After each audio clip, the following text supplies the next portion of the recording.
Hello everyone, welcome to math class.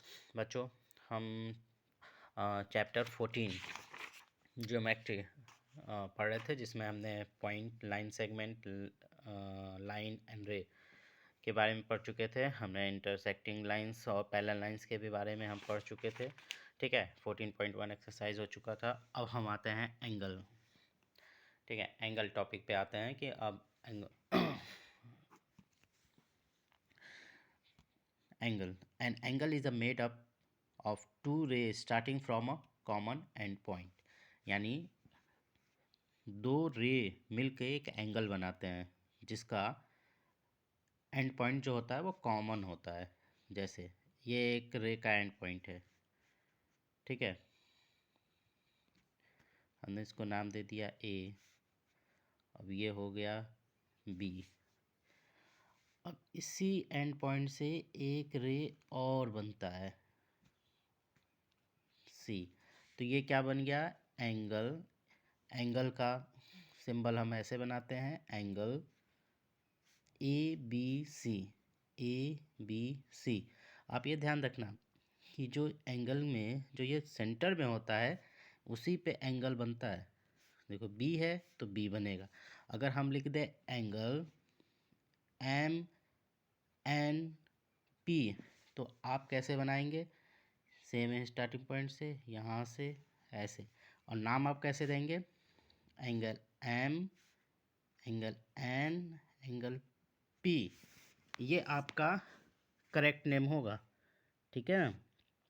ये आपका correct name होगा इसका, एंगल एम एन पी का, एम एन पी। अगर आपने इसको ऐसे बना दिया, नेम आपने ऐसे दे दिया, एंगल एन एम पी, ठीक है, तो ये आपका रॉन्ग हो जाएगा। ये आपका गलत नेम आपने दिया है, ये नेम गलत हो जाएगा क्योंकि यहाँ एम है, यानी एंगल एम होना चाहिए, जबकि एंगल पे सेंटर में एम है। यहाँ भी सेंटर में क्या है? एन। तो यहाँ नेम गलत हो जाएगा। तो आप क्या देंगे? आप एम एन पी देंगे, या आप ये भी दे सकते हैं, ठीक है, या पी एन एम। इसी एंगल को आप पी एन एम भी बोल सकते हैं, ठीक है, क्योंकि ये हमारा एंगल बनता है यहाँ पे, ठीक है ना, एन पे। तो ये ध्यान रखिएगा कि नेम देते समय एंगल का।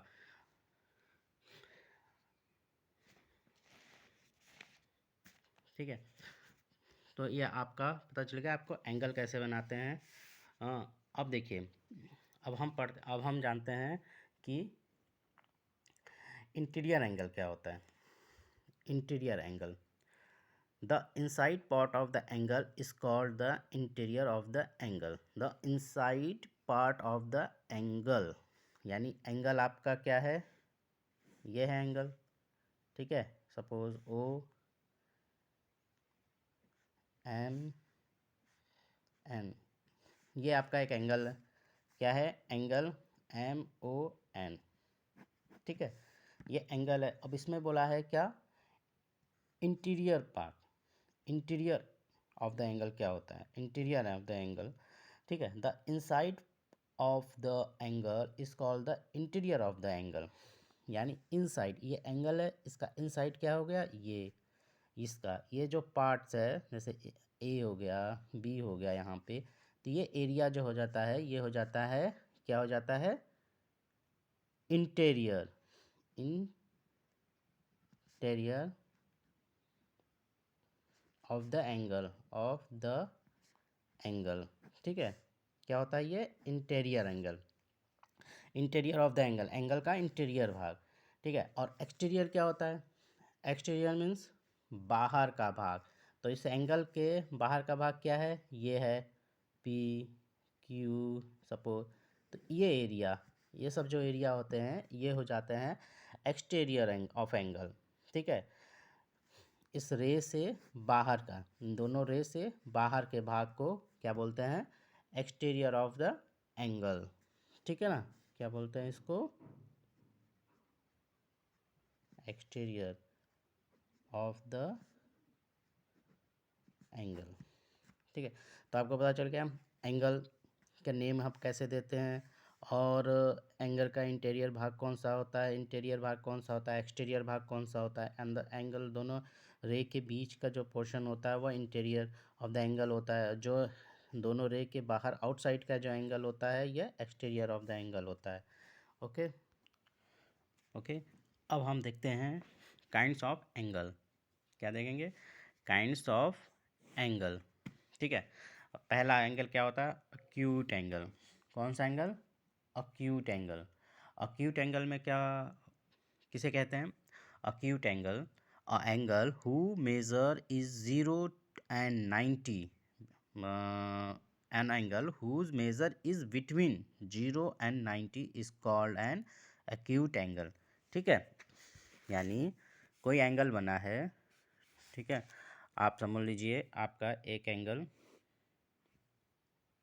ये बन रहा है, किसके डिग्री?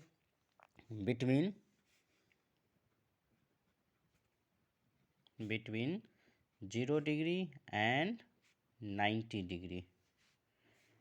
ठीक है, इन दोनों के बीच में आपको पता है कि ये आपका बनता है 90 डिग्री। इसको क्या बोलते हैं? ये कौन सा एंगल है? अभी हम बताते हैं। ये आपका होता है 90 डिग्री। ठीक है ना। अब 0 एंड 90, 0 डिग्री एंड 90 डिग्री, इसके बीच में ये जितना एंगल बनता है, सपोज ये एंगल बना यहाँ से, ठीक है, ये पूरा पोर्शन, तो ये आपका हो गया अक्यूट एंगल। ये पोर्शन अक्यूट एंगल, ये पोर्शन अक्यूट एंगल। 0 90 के बीच में जो एंगल बनते हैं वो होता है अक्यूट एंगल। ठीक है ना। तो क्या होता है? An angle whose measure is between 0 and 90 is called an acute angle. ये सब अपनी कॉपी में आप मेंशन कीजिएगा, कल हम आपको नोट्स देंगे। ठीक है ना। सबसे पहले चैप्टर स्टार्ट करने से पहले इन सब की डिफिनेशन होती हैं, उसके बाद आप एक्सरसाइज वगैरह करते हैं। सीधे एक्सरसाइज पे नहीं आते हैं, पहले आप जो बुक में भी थ्योरी दी होती है पहले इनको समझिए, इनकी कुछ डिफिनेशन लिखिए, उनके कुछ डायग्राम बनाइए, तब आप एक्सरसाइज पे आइए। ठीक है। तो आपका एक्यूट एंगल क्या होता है?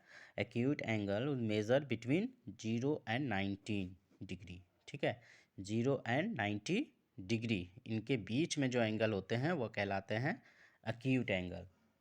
अब दूसरा आता है राइट एंगल। अब आप देखिए यहीं पे आपने एक एंगल बनाया, ठीक है, ये angle, N angle whose measure is 90 is called a right angle. जो एंगल 90 डिग्री का होता है, देखिए 90 डिग्री के एंगल को हमेशा इस टाइप से लिखते हैं, 90 डिग्री का एंगल होता है, ये एंगल क्या कहलाता है? Right angle. क्या कहलाता है? Right angle. ये एंगल क्या कहलाता था? Acute angle. जो 0 और 90 डिग्री के बीच में होते हैं, अक्यूट एंगल। जो 90 डिग्री के होते हैं, ठीक है, ये एंगल क्या कहलाते हैं? Right angle. जब आपसे कोई बोले कि एक राइट एंगल बनाओ, तो आप क्या करोगे? तुरंत आप एक राइट एंगल बना दोगे। ठीक है ना, यानी 90 डिग्री का एंगल बना दोगे। कल एंगल हम प्रोटेक्टर से एंगल कैसे बनाते हैं ये हम कल आपको बताएंगे, क्योंकि पहले आप एंगल के बारे में पढ़िए कि एंगल सब होते क्या हैं, कौन कौन से एंगल आपको पढ़ना है। ठीक है ना। तो 90 डिग्री, जैसे आप कोई राइट एंगल बनाइए, तो तुरंत आप प्रोटेक्टर के हेल्प से तुरंत 90 डिग्री आप बना देंगे, ये हो जाएगा आपका राइट एंगल। ठीक है। अब आपका आता है तीसरा नंबर, ऑब्ट्यूस एंगल। कौन सा angle? Obtuse angle. Obtuse angle क्या होता है? A angle whose measure is between 90 degree. क्या? बिटवीन, बिटवीन मीन्स बीच में, किसके? 90 डिग्री एंड 180 डिग्री। ठीक है, 90 डिग्री एंड 180 डिग्री के बीच में जो एंगल बनते हैं उसे कहते हैं ऑब्ट्यूस एंगल। क्या कहते हैं? Obtuse angle. ठीक है, जैसे ये एंगल आपका बना, आपको पता है राइट एंगल ऐसे बनता है। ठीक है, एक ये स्ट्रेट लाइन, इस पे आपने एक एंगल बनाया, ये आपका हो गया 90 डिग्री। इसके अंदर में जो भी एंगल बनते हैं ये सब क्या हो जाता है, ये हो गया आपका राइट एंगल। इसके बीच में जो एंगल बनते हैं ये हो जाता है अक्यूट एंगल। ठीक है, अब आपका बोला है, क्या बोला है, ऑब्ट्यूज एंगल। ठीक है, ऑब्ट्यूज एंगल क्या बोला है, बिटवीन 90 टू 80। आपको पता है एक स्ट्रेट लाइन कितने का होता है, 180 डिग्री। यहाँ तक आपका ये स्ट्रेट लाइन 180 डिग्री होता है, ये 90 डिग्री होता है। ठीक है, तो इससे 90 डिग्री से ज़्यादा ये एंगल जो बना इतना, ये थोड़ा सा भी 1 डिग्री भी ज़्यादा हो गया, 90 डिग्री से मतलब 91 डिग्री हो गया, या 90 डिग्री से एक थोड़ा सा ज़्यादा जो भी होगा, वहाँ से लेके आपका 180 डिग्री के अंदर। ठीक है, 90 और 180 डिग्री के बीच में जो भी एंगल बनेंगे, सब एंगल ये आपके कहलाते हैं ऑब्ट्यूज एंगल। क्या कहलाते हैं, ऑब्ट्यूज एंगल। ये पूरे एंगल जो कहलाए आपके, ये पूरा एंगल यह हो जाता है ऑब्ट्यूज एंगल। क्या कहलाता है, ऑब्ट्यूज एंगल। ठीक है, angle whose measure is between 90 degree and 180 degree is called a obtuse angle. यानी ये 90 डिग्री, ये 180 डिग्री, इसके बीच में जो भी एंगल आप बनाते हो वो सब आता है ऑब्ट्यूज एंगल। ठीक है,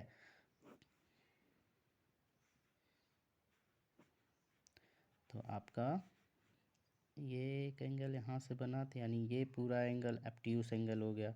कोई एंगल आपने ऐसे बनाया तो आपका ये पूरा इतना है, ये एंगल आपका ऑब्ट्यूज एंगल हो गया। आपने यहाँ से यहाँ तक बनाया तो ये एंगल आपका ऑब्ट्यूज एंगल हो गया। यहाँ तक बनाया, ये एंगल आपका ऑब्ट्यूज एंगल हो गया। ठीक है ना, ऑब्ट्यूज एंगल समझ में आ गया आपको।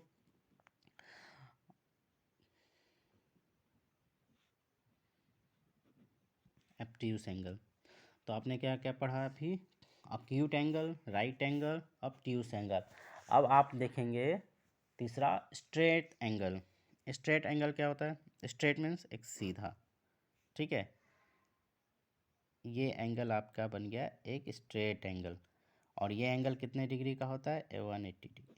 हमेशा एक स्ट्रेट लाइन जो होती है 180 डिग्री बनाती है। ठीक है, 180 डिग्री का एंगल बनता है एक स्ट्रेट लाइन पे, ये ध्यान रखिए।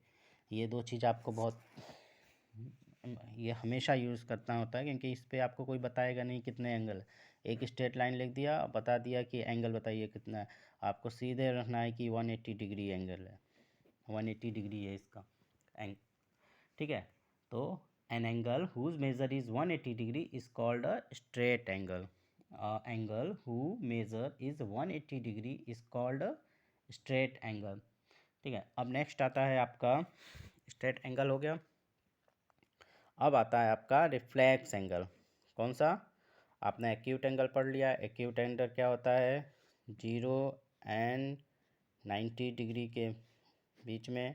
राइट एंगल 90 डिग्री होता है, ऑब्ट्यूज एंगल 90 डिग्री और 180 डिग्री के बीच में, और स्ट्रेट एंगल जो बनता है 180 डिग्री का होता है। ठीक है, अब आता है आपका रिफ्लेक्स एंगल। रिफ्लेक्स एंगल क्या होता है, reflex angle 180 degree and 360 degree के बीच में बनता है, उसको बोलते हैं रिफ्लेक्स एंगल।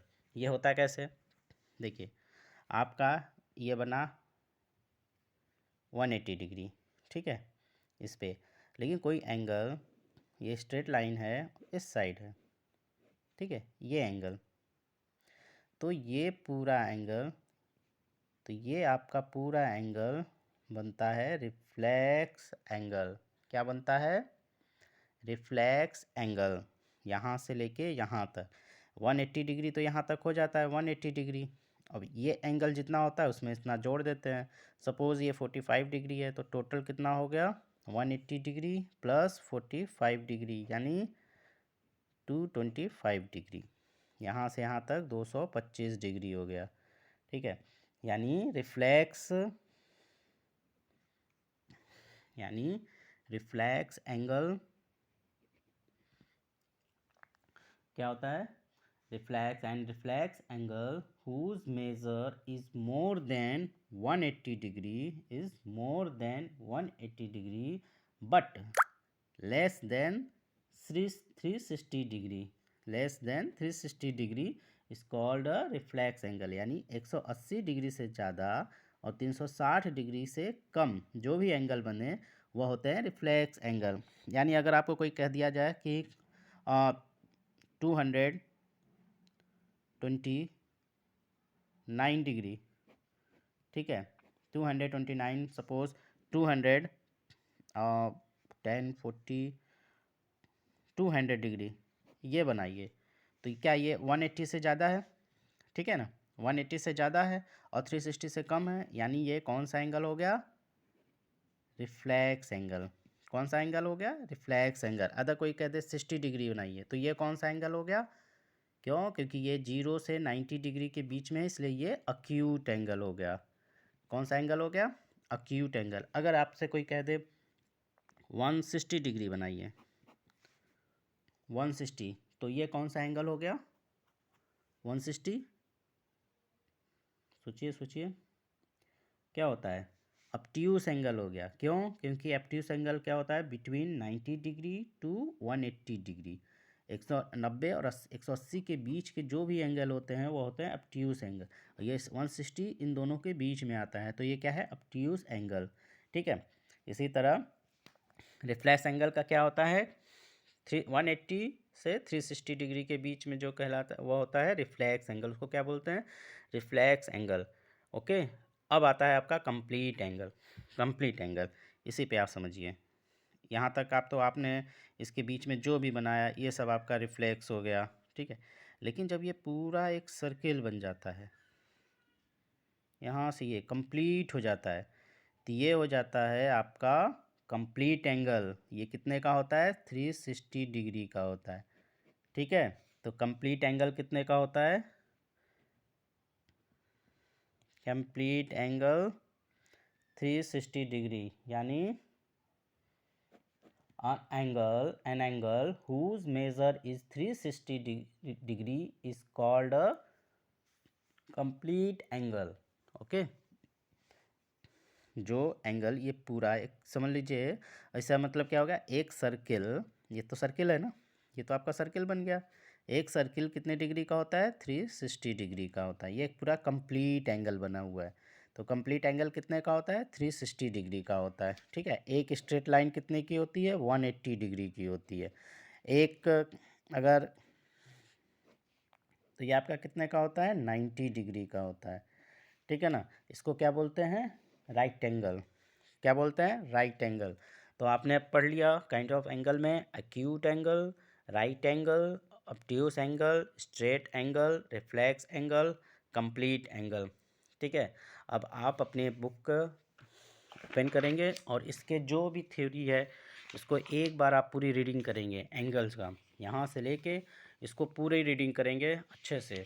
कल हम आपको इसमें से डेफिनेशन आपको हम देंगे एक्यूट एंगल के, राइट एंगल के, ऑब्ट्यूस एंगल के, ऑब्ट्यूस एंगल के, स्ट्रेट एंगल के, रिफ्लेक्स एंगल और कंप्लीट एंगल के। और ये कैसे मेज़र करते हैं, इसको कैसे बनाते हैं, ये भी हम आपको समझाएंगे, बताएंगे प्रोटेक्टर की सहायता से कैसे आप बनाते हैं।